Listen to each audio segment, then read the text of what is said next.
Trans India media and entertainment private limited Prabhudeva நடிக்கும் ஜாலியோ gymkhana November 22 முதல்.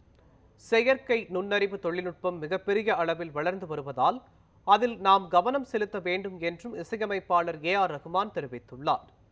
சென்னை ஐஐடியின் இந்த ஆண்டிற்கான புதுமைக்கான எக்ஸ்டிக் என்ற விருதை இசையமைப்பாளர் ஏ.ஆர். ரஹ்மான் பெற்றார்.